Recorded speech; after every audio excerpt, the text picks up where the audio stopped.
Então, gente, dando continuidade ao nosso assunto, tá? A gente agora fala de plano inclinado, que nada mais é do que uma inclinação que é feita na superfície, visando, né, o melhor deslocamento de obstáculos, por exemplo, né? A gente tem aí, por exemplo, o senhorzinho andando aqui numa rampa, que é exatamente para facilitar a subida dele, nesse caso aqui.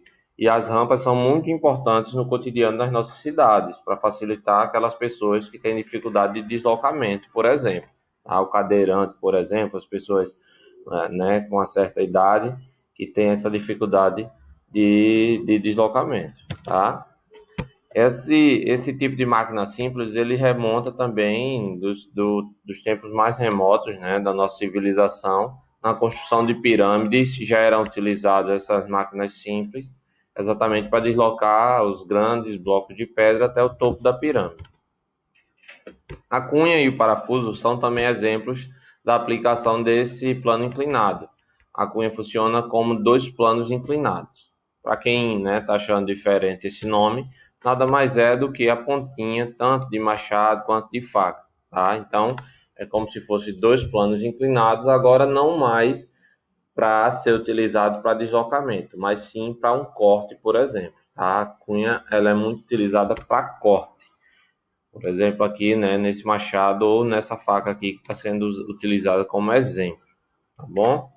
E tem também o parafuso, que aí o parafuso ele utiliza um plano inclinado em espiral, tá? Ao longo do próprio eixo, que facilita, nesse caso aí, não para o corte nem para o deslocamento, mas para a perfuração, tá? A roda, né, é a terceira máquina simples que a gente vai falar aí, e é uma das mais importantes para a humanidade, né, principalmente na questão do deslocamento em grandes distâncias.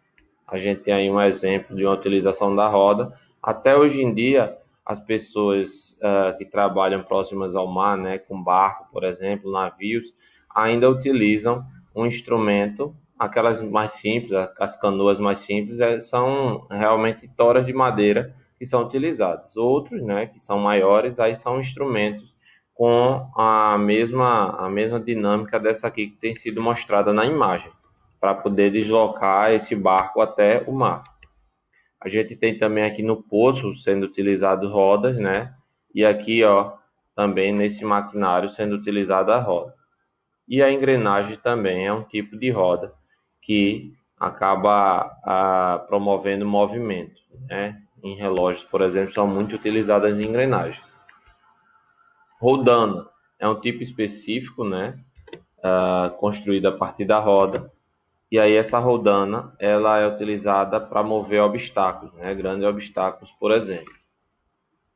A gente tem a rodana fixa e a rodana móvel.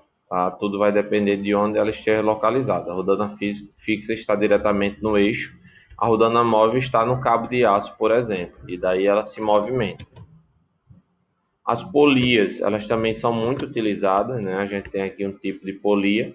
Isso daqui remonta a uma bicicleta, por exemplo, né? Onde tem a corrente, tem a coroa e a catraca, né? Então, são tipos de polias, tá?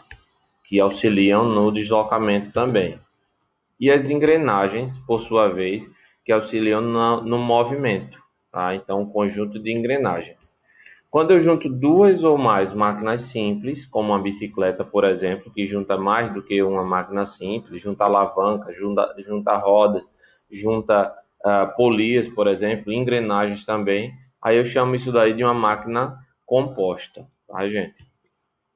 Conclusão, máquinas simples foram criadas como mecanismo para apoiar o trabalho diário.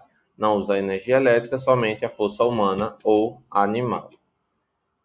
E é isso daí. A aula de hoje é basicamente isso. E vocês vão ficar agora com um exercíciozinho para vocês desenvolver. Valeu, gente.